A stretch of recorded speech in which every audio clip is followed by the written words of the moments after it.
I'm going to declare a quorum. I'm going to call the City of Groton Special Committee of the Whole public hearing meeting for Tuesday, February 18th, 2020.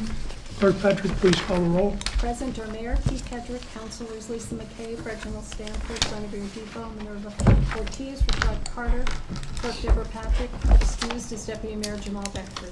Thank you. Okay, we're going to start with the municipal project presentations. We will start with the Tyler House windows. Where are we, Mary?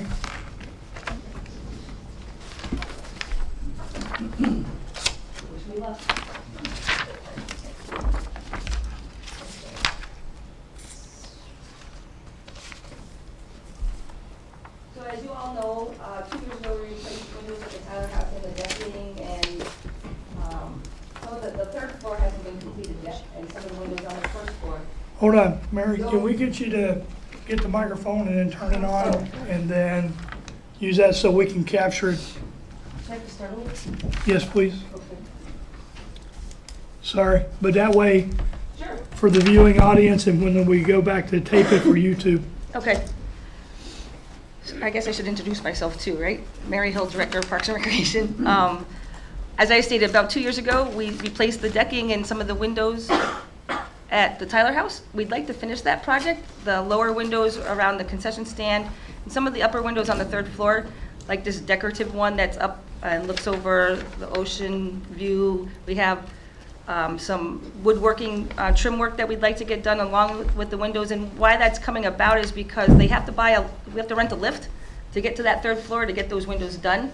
So if they're going to be up there, they also quoted us to fix some of the trim work and some of the soffit work that needs to be done. Our quote that we got for that project, that's what I'm sharing with them, correct? Yep. Thank you, is $94,966.65. That would get that project completed in regards to the windows, and they would be their vinyl windows with wooden windows wrapped with vinyl, and they're already painted the blue color, so we wouldn't have maintenance on them because they come blue.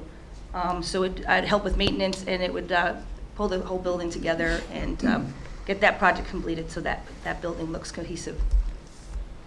This is one of the windows that would be a challenge for us because it has the ventilation system for the hood for the grill in the concession stand. So that pipe would have to come out through there. So that's the one window we wanted to show because that will probably be the most difficult one for us to upgrade. So they would be replacing 34 more windows, second, third, and remaining first floor. 34? 34 more, correct.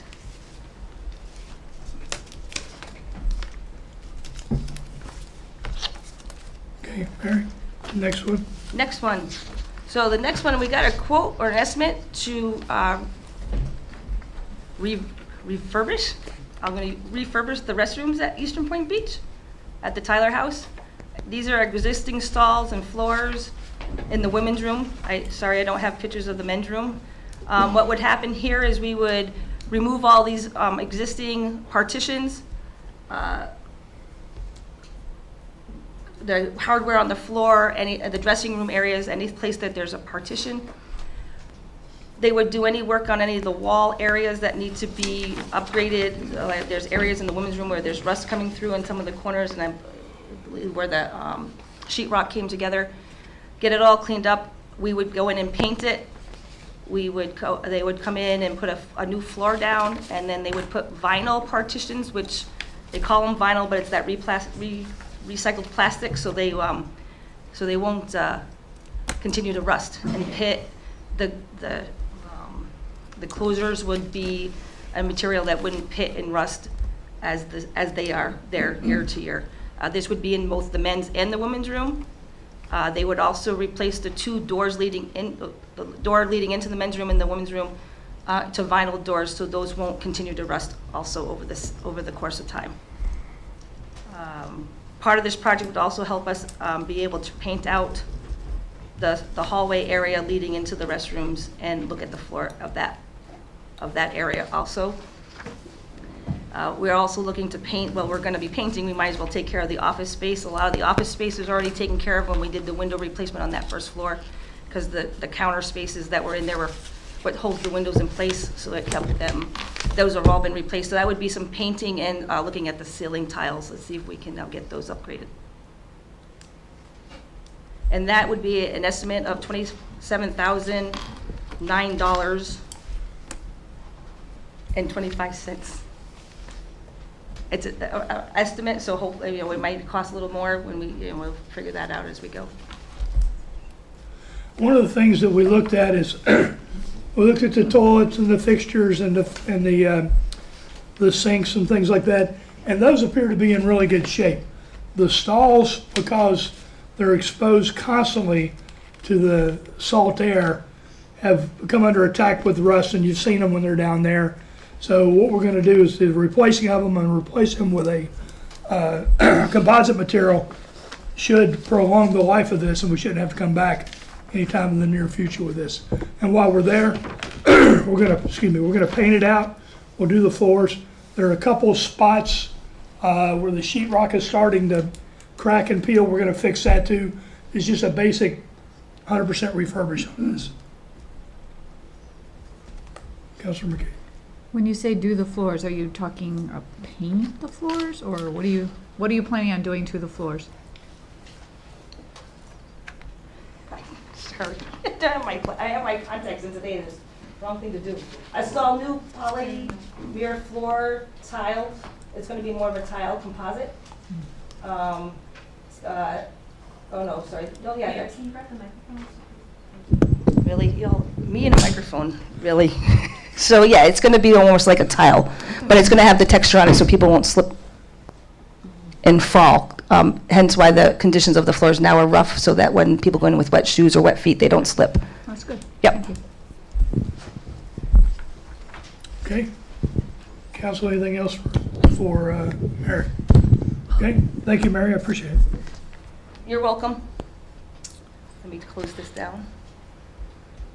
Okay. Okay, next is, Before Mary leaves, were these two separate projects, were they bid, and this is the lowest bidder in the project? How does that work?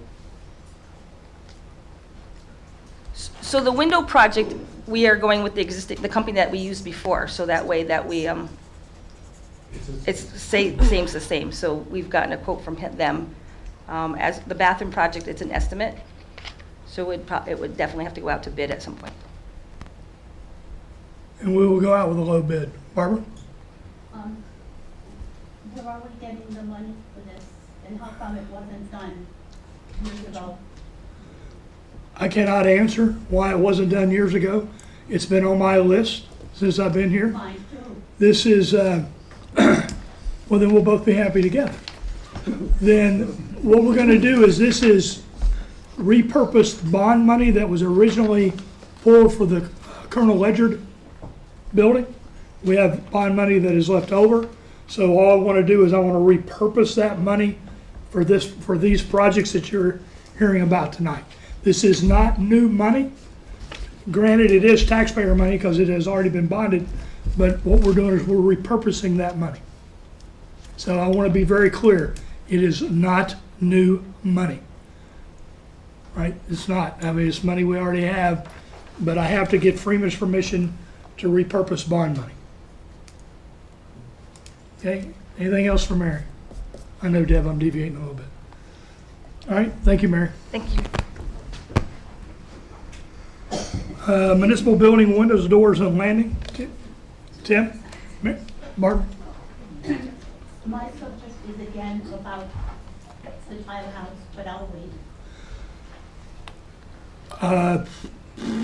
Okay. Since you have, would she have to go now, or she can come back? She Well- needs a microphone, does she? Pass it over. Go ahead, what's your question? No, mostly I wanted to say that I'm so glad because I'm able to hold it. All right, hold on. But walking from where I sit a few times on the beach, I only went to that bathroom one time, one night, and I said, I can't believe these yellow doors are the same rusty way They were when I first came to work there for Bill Sanford. And I'm so glad that this is being done, because this is such a beautiful spot in our, gem of our city. And I thank you for finally getting on this. Now, can I get off the subject a little bit? No, I would No, like. I'm not on, that's not on the agenda. Right.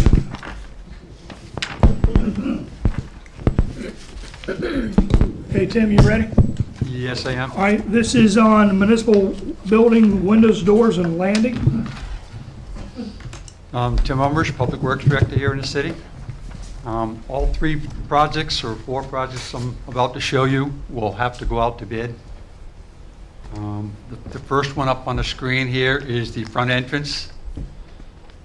It's been patched the last couple of years until we could do something better. So what we want to do is remove everything you see there, replace it, and since it's flat, it's been holding water, so it gets salted a lot, and that's what's happened. So we want to put a heated grid in, inside the concrete, with 3 separate zones. They'll all be thermostatically controlled, so you can set it to come on at a certain temperature and go off, so it won't be constantly on. And they will be electric grids. And with the 3 separate ones, if something failed, you'd have the other 2 that would still work. Like I said, it's all going to have to go out to bid. We've had 1 proposal on it. And the logic behind this is, we've looked at several different materials. Salt, the rock salt, the green, environmental, potassium chloride and other things. And all those things still, 1, cause a mess, but 2, they attack the aluminum facades of the base of the doors and the entryways and the windows. And so we're trying to get away from that and we think that the heat will help us out with that, and we won't have to salt it. Another project we'd like to do are the windows around this building. Here's a picture of one of them that's, I don't know if you'd call it delamination, but moisture got in between it, and it's just coming apart. And the other ones, the seals are gone, and I did look into sealing them, and they told me that I might get a few months to a year out of them, but they wouldn't last. They are very breezy right now. There's a total of 86 windows in this 3 sides of this building. Most of the back ones have already been replaced. So we can do them. If we do 25 or more, if I do at least 25, I get a certain price. So if we added all of them, it would just continue that price per window. We also had it checked for abatement to see if any of the caulking material was bad. So we've got those prices too, so there won't be any surprises there. And then we also priced out at the front landing, you saw all the front, no, I don't have a picture of it, but the front glass, all the doors and entranceway are the same thing. The salt got underneath the concrete, rotted out the aluminum thresholds. So if we're going to be putting new concrete in, I think now would be the time to pull that out, concrete under there, and get the whole front entrance could be redone at the same time. We did get a separate price on that from the windows. And that's all I have here at City Hall. And for the windows, excuse me, we have some money that has been authorized by Municipal Grants and Aids Fund to help supplement this, so we'll be using money from that and money from the bond to repurpose to pay for this project.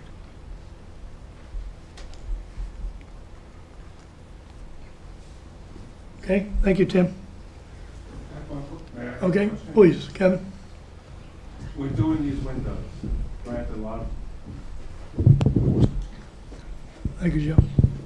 When starting this project, you have different areas you're going to do? Are you going to bring in one contractor to address all of it, to bring the cost down? And have you come in with a price besides replacing windows, possible flashing and caulking along the side for the waterproofing? What damage, if any, to the exterior or interior foundation would be destroyed or need to be repaired when these windows go in? We have looked at it, and one contractor, yeah, I'd have separate contractors, one to do all the glass work, the window work, replacement, and the front entranceway. I think, depends when it goes out to bid. And then a different contractor to do the concrete work, and another one that works with them locally to do the electrical work, the heating. As far as the caulking, we've looked at that pretty good. Everything seems fairly solid, so yes, once the windows come out, the new ones come in, they'll be re-caulked, completely around them. Yeah, I think these are double pane, but what, they're 40 years old? They are already- About 40? Yeah. 40 years old. 54. So I don't know what type you're going to go in with now. It's going to be a double pane. You don't need to have hurricane windows Right. this close to the shore That's anyway correct. right now. So that should keep the cost down on that aspect, but Our building official has reached out to the state inspector's office to clarify that, to make sure we don't need 120-mile-an-hour windows.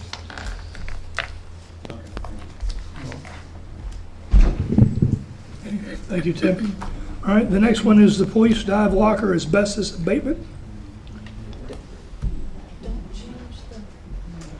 Second.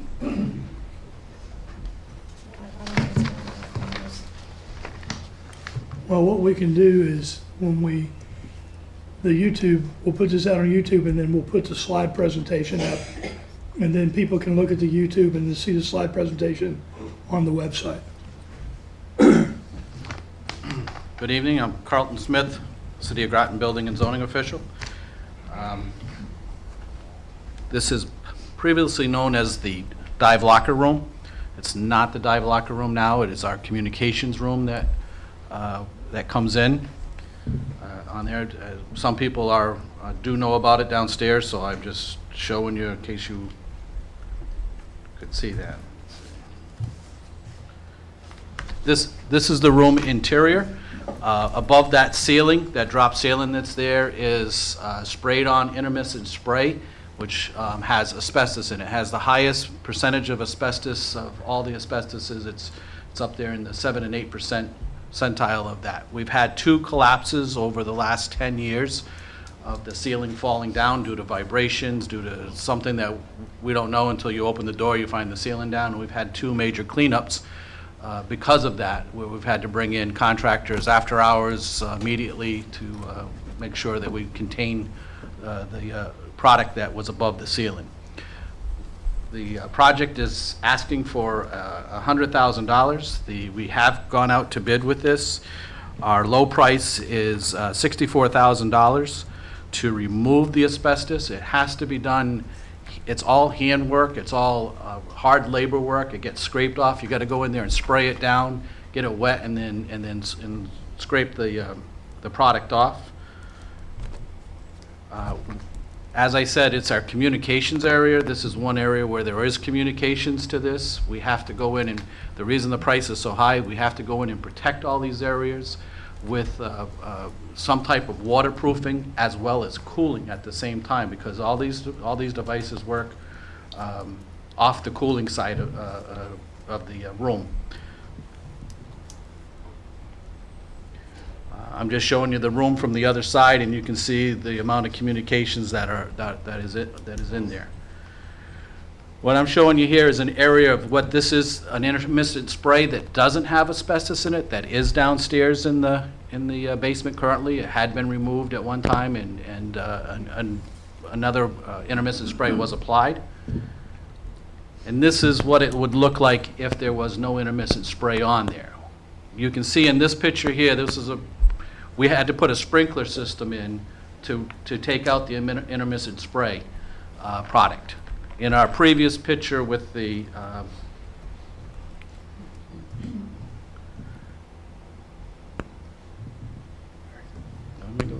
we go, with this ceiling, one of the items that we can't get a bid on quite yet because we can't get above the ceiling is that we do have to supply back the intermittent spray. It is a rated floor between the basement and the first floor area.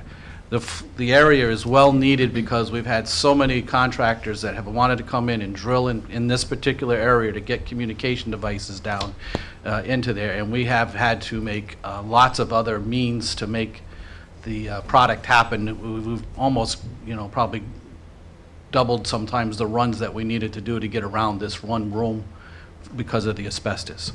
So it was a $64,000 price we have to remove the asbestos. There was about $10,000 for Mystic Air Quality. They're our third party inspector to come in and do all the sampling and the air pieces to that. And then there's about another $10,000 worth of intermittent spray that would have to go back up, lights and ceiling once it's secured and done. Is there any questions? State rebate percentage? On asbestos removal? Asbestos removal. We're not entitled to anything. We've tried over the years. Okay, and School projects get it because it's small kids. okay, and the other question would be, after you take the asbestos down in the ceiling, would Groton Utilities or somebody be taking care of all the loose lines and condensing and fixing up the ceiling area? Yeah, absolutely. Yeah, we're gonna do cable bundles to clean up the rat's nest that's in there. I mean, just in the pictures. Yeah, oh, absolutely. But it's costly to try to do that now with the asbestos there. This is one of the things that's been outstanding, and I want to get this done because of the liability and the risk associated with the asbestos. So that's why this is on the list. Here, okay, thank you, Carl. The next one is Fire Department Company 1 repaving, Chief.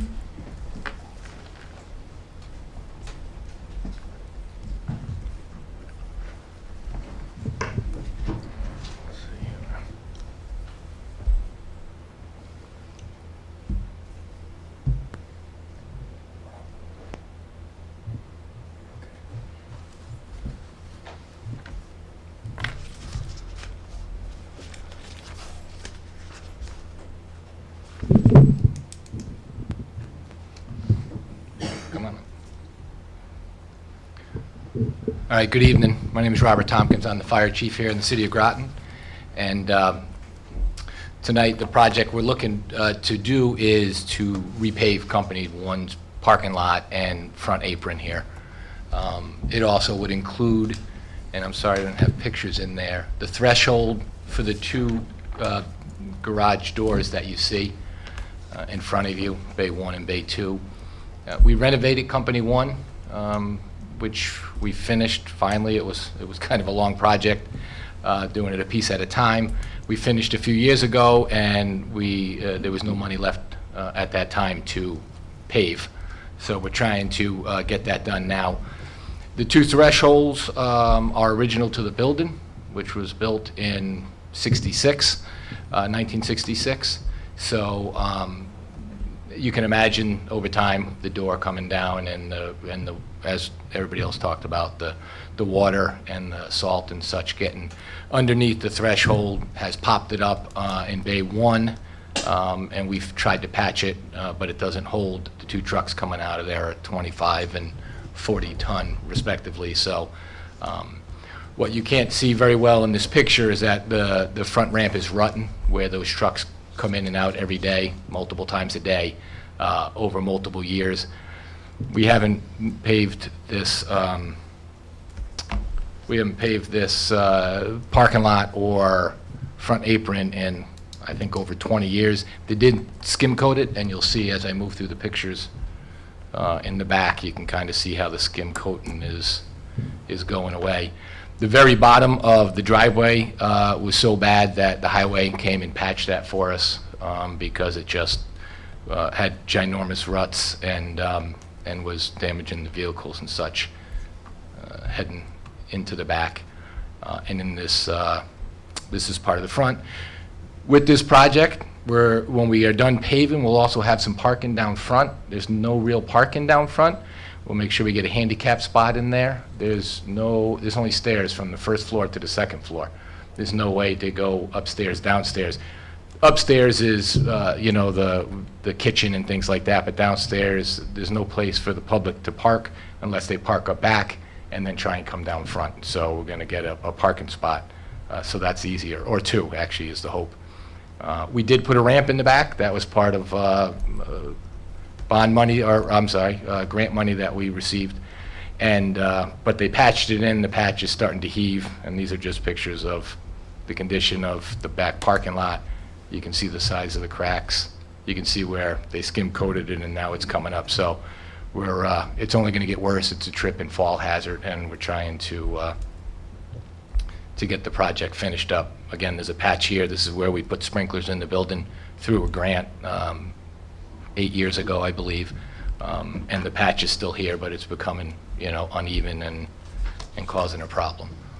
The estimate that I originally had received with the help of the Highway Department through the person who paves the roads was for approximately $69,000 for the paving, and then $6,000 for the thresholds.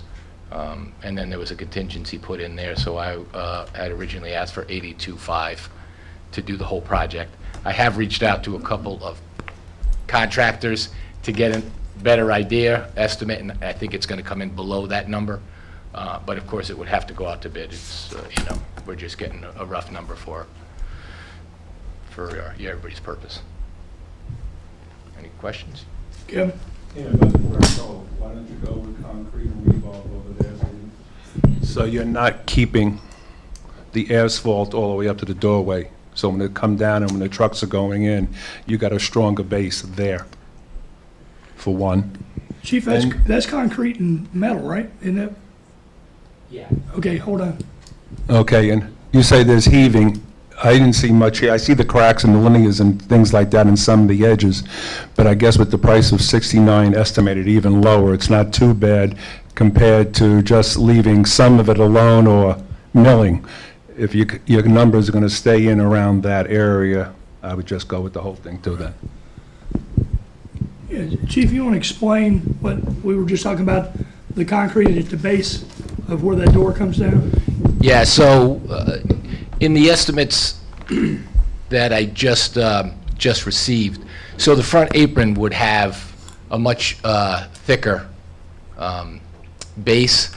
So generally there would be 4 inches of asphalt in the driveway in the back parking lot, but the front apron that you're looking at here would have somewhere in the range of 6 with a couple of inches of a mat or some type of heavy stone to take the weight of the trucks going in and out. The threshold, although it's not a good picture and I apologize, is concrete. It sticks out of the bay approximately 2 feet. And so the estimate was to remove that 2 feet back into the bay and replace that bit of, I believe there is some rebar in there, but they would obviously have to, it's not structural. We looked at the plans. It's truly just a floor, and they would cut that all out and put that in before they paved, then they would pave right up to it. Okay. Anything else? Oh, sorry, Brian? I'm just curious as far as what are the logistics as far as the trucks and service while this project is going on?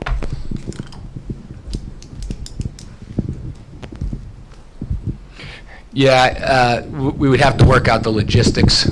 There might be times, obviously, where the trucks would have to be out of the bay. We do have 3 bays. The 3rd bay has a vehicle and some tow-behind boats. So we could arrange things where we could keep an engine in there while they're working on the other bays. I'm not sure the cure time. It's something that we would have to work out.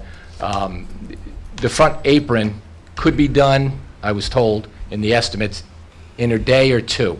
So there might be timing issues where we would park a truck out front in the side driveway for the night. I'm just not sure how long it would take. It's something we would have to work out, but we would obviously keep the station open and do what we had to do to maintain that.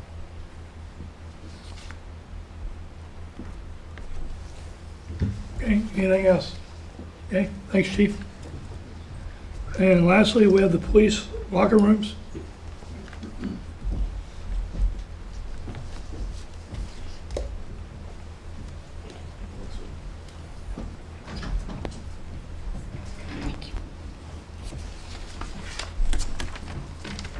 Thank you, Captain. Good evening. Thank you. Anytime that you look to repurpose bonding, you look, as the other directors came in, you discuss things along what's going to be the maximal public good. When you take a look at what was Parks and Rec brought forward, risk abatement, when you look what came forward with the fire and the highway department. Ours also looks at possibility of return on investment in the sense that the municipal building is the most significant asset, or one of the most significant assets that the city owns. If we were to bring in and improve the existing situation that we have with our lockers, it would increase the value of the building overall as an asset held by the city. The bid that we took in was the maximal estimate for the worst-case scenario. It was an estimate that we took in. We've not sent out a formal bid. We would obviously go with the lowest bid.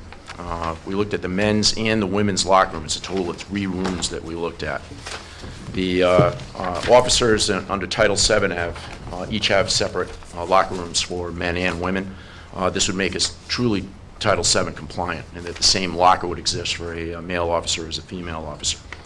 Excellent question came from the audience as to why now. One of the things that we ran into was asbestos. With asbestos that was in there, it's a mood issue to go in and repair. If you can disturb the asbestos, you created a bigger problem. That's probably why that this is. Right now, Captain Jenkins is probably our, I know, one of the longer serving, and I say that tongue-in-cheek to give him a hard time, but he's our longest serving officer on the department. And during the whole course of his career, we've really not made any move at the locker rooms. The officers purchase their own equipment. We've got a brief PowerPoint we'd like to show. Go through so we can see. So this is a picture of the men's locker room right now, presently. I chose this picture because if you look at the left 3 lockers, the middle locker is the way it's supposed to be, where you have a latch that is intact and the lock goes through it. The locker to the right has the latch removed, missing, broken off. The locker on the left is the repair that we've done, where the latch is broken off, so we have now put I think it's a latch with the padlocks on it, just to make them work. Now these lockers are approximately 25 years old, plus or minus. That is a lock that this is just a close-up of our repair. As you can see, the men's, with their bulletproof vests, body armor, they hang it outside, because at the present time, the lockers down there are 18 inches wide, 24 inches deep, and 72 inches tall. Hold on, Chief, excuse me, I'm sorry. Captain, could you use the microphone? Oh, yes. Please.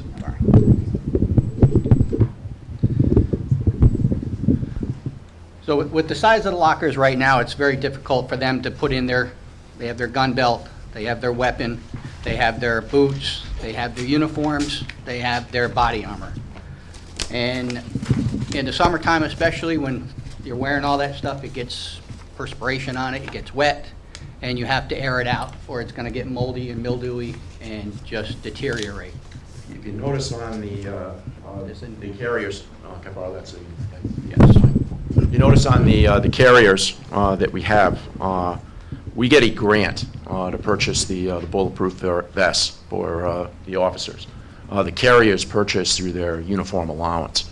One of the things that we're running is just a human perspiration. When you put that on, you're going to create salt damage from what you generate from your own body to the equipment. So that it has to be where it can dry out. Otherwise, you're just putting that on day to day. One of the things that we are running into is we're replacing those carriers more than other departments have.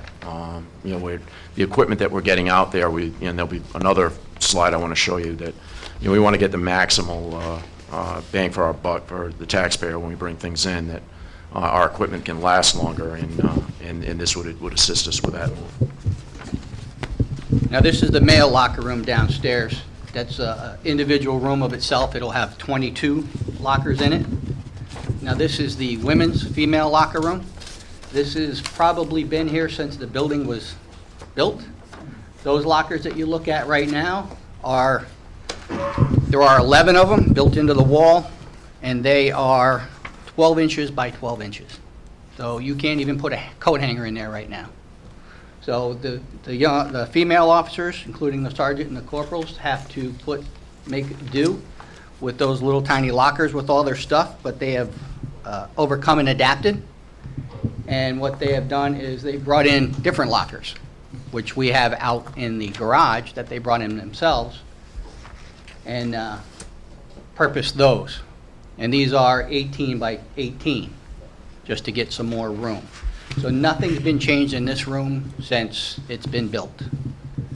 So we would like to get them at least up to bigger lockers, 24 by 24, with a bench that sits in front, which is built onto the locker. So they all have somewhere to sit down and take their boots off and put their boots on, and give them more room inside their locker. You see there's only 42 inches of room for them to move around, and it's a 12-inch locker. That's the female's locker room. This is the sergeant's locker room. This is locker room 3, which is upstairs and probably the newest of all.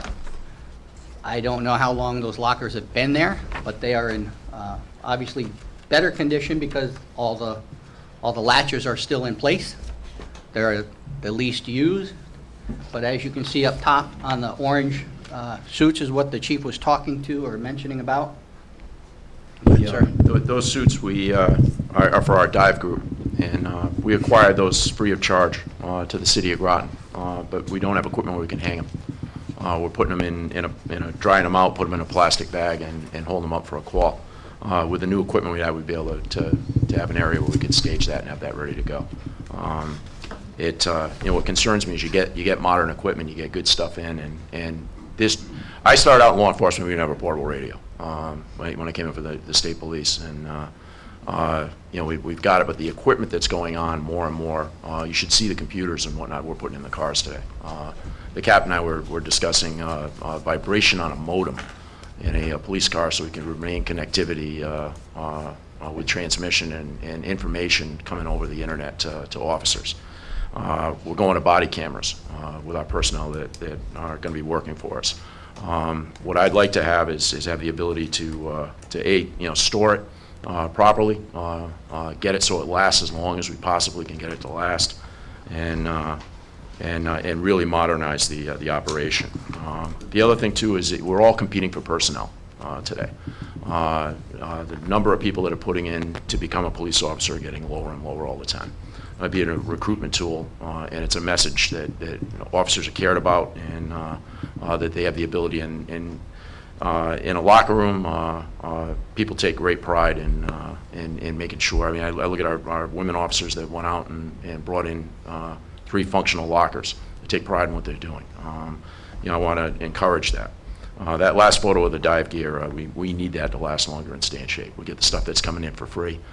We want to hang on to it. And we have the opportunity now to do something I know other chiefs wanted to do, but we weren't in a position to do it with the asbestos problems. Because all we're doing is we're disturbing that asbestos and making a bigger problem. With this being abated, we get a chance to deal with this. Secondarily, if you look at it with the asset of the municipal building, with modern lockers that are in here, it makes the value of the municipal building more that comes in. So it's you get a return on investment here. So also in this picture, you can see that the storage is up top. A lot of people put their boots up there, their hats up there, and other items up there, one, to dry out and to give them more space. So the plan that I've come up with, I apologize for the way this has come out, but it would give everybody, females, up to the same standards as the males' locker room, as the sergeant's locker room. The females would all get 24 by 24 inch lockers where they can actually hang their uniform now instead of on a hanger, instead of on the little hooks inside. And it would be all into the wall like those 11 little ones were. It also would have a 9-inch bench attached to the front of the lockers so they have somewhere to sit down and take their boots off and change into their regular shoes. The men's locker room, that's an old proposal. The new one would again, they would have in the officers' male locker room would be 24 by 24, just like the female. They will have a bench as well, and you'll see in the middle that we've had to add 4 lockers in the middle of the room, but they will all have benches for them to sit down and take their boots off, and more room to hang their stuff. Now, the sergeants' and lieutenant's locker room, that is the only difference. They still have 24 by 24 lockers. However, they do not have room for a bench to be put out in front. Now, when I say bench, it's a bench for them to sit on, but also has a drawer underneath it, so it's more access and more storage. And the lockers are, I believe, 92 inches or 90 inches tall, so they will go from floor to ceiling. You won't have anything on top and looking disorganized like it could be with boots up there, polish up there, and stuff like that. Everything will be inside the lockers. And that's our plan. And with that, there will be also restrictions on the lockers, like such as nothing attached to the outside. Everything's inside. Make it look cleaner, neater, more professional, and more organized. And they will be happy to have a better place to put their stuff. Sir. Okay. Counselor, hold on. Counselor McCabe, you had a question? Yeah, in the female locker room, you had a 42-inch with a bench. I was looking at the picture, and 12-inch deep lockers. How do you fit the 24-inch? You're going into the wall, did you say? Yes, ma'am. The lockers that are there now are against the wall, are built in. And they are only, right now there's 12 of them, and they're 12 inches wide, 15 inches deep, and 71.5 inches tall. We're going to remove those because there's 12 of them, and in that place, we're going to be able to fit 6. Okay. 24 wide, Right, 24 deep, so it's going to come out a little further than they are originally, but it's also going to have a 9-inch bench on the front. So the bench is attached to the locker itself. locker, so which is you'll gonna take the bench out that's along the wall? That's just Okay. a loose bench that's there, so that's going to be taken out. So everybody's going to have one in front of their locker. And with those 6 there, they still have room for those other 2 if they want to add. If anybody else comes or they have any extra material, coats, jackets, winter stuff, that they can put in that as well. I appreciate that you're doing this. Everyone deserves a good workspace. Thank you, ma'am. Absolutely. Any other questions from the counselors? Okay, Kevin, you had a question? Couple. You said on the sergeant's room, you're going from floor to ceiling. One, I guess you have to find out, I guess, with the sprinklers in the room and everything else, you can go to the ceiling, or you need to have a space of 12, 18 inches. For one, I guess you'll address that if you don't know. 2, are the dehumidifiers in the room? You're talking about dampness and everything else. You're going to fix the room up, and I'm all in favor of having the rooms fixed. If those rooms could be dehumidified at the same time, you're talking about saving uniforms and equipment and all that good stuff on that point. And like I said, I'm all for fixing up that area. That's a good point about the dehumidifiers. At this point in time, down in the females and male locker rooms, there are dehumidifiers running. They're not built in. So at this point, we have them in the room. They're mobile ones. The sergeant's room, there is no dehumidifier up there. That is a larger room. There is air conditioning and heating, central air and heating in there. They did put the central air in new ducts in the patrol, the male locker room. The female locker room, I don't have all the internals of what is in there besides the rolling dehumidifier. That's something we're going to have to look into. If your budget allows, I would look into it. Yes, sir. Rob?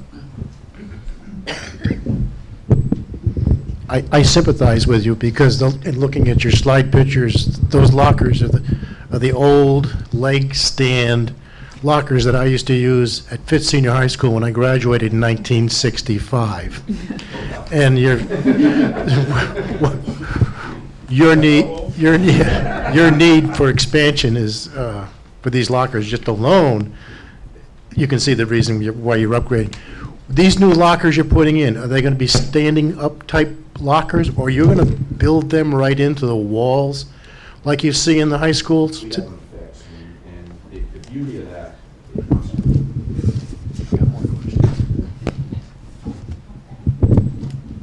We'd have them fixed, which the beauty of that is, I don't have to worry about something falling on somebody coming in. I mean, that'd be a heck of a thing to fill out for a workman's comp claim. You got your head split open and something fell off your locker. But the other end of it too is equipment, and you make an excellent point with the dehumidifier that we have down there. We are looking to up that, and the equipment that we get in here, we want to get the maximum we can out of it. We've written some grants. We're bringing in some stuff right now that are really modernizing the department. But we want that stuff to last as long as we can.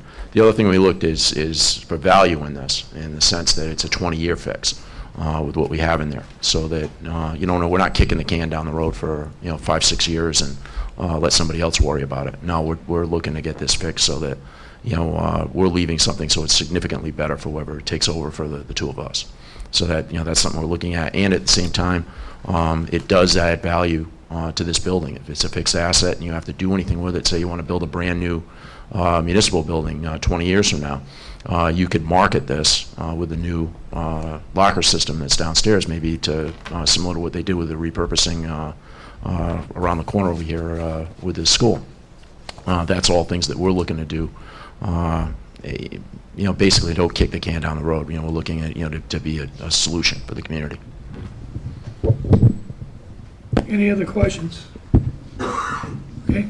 And with the refurbishing of the lockers, as far as the chief was saying, is the ones that are in the sergeant's office, or sergeant's locker room, that are in decent condition, they will be put downstairs in the basement and utilized for other items for storage that can be locked. So they could be paint lockers, something to that effect, that they will be reused, not just thrown away. Okay, anything else? Okay, thank you, Captain, thank you, Chief. Yes, sir. All right, that concludes the presentations. The public hearing portion has been incorporated with the presentations. Are there any last-minute comments on municipal projects? Kevin? Yeah, you mentioned earlier that this money is already on. You mentioned that this money is already on hand, that it's you're looking to repurpose the monies that have been bonded at a previous time, correct? That is correct. Okay. One thing you didn't say is, how much monies are we talking about? I know several years ago, we were talking about $400,000 to $800,000 on the Colonel Ledyard School. What is available now, along with the listing of the projects coming out now, estimated costs? Are we going to need more money, or is that going to cover everything? No, we have enough money. We have enough money on the bond. I'm looking for confirmation. We have enough money on the bond to cover these projects. Want to put a number out? Do you have a number? Well, either piece.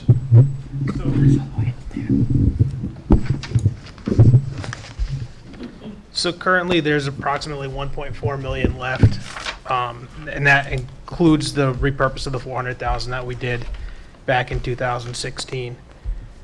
We're still trying to finalize the exact figure as far as what the total amount being repurposed is going to be.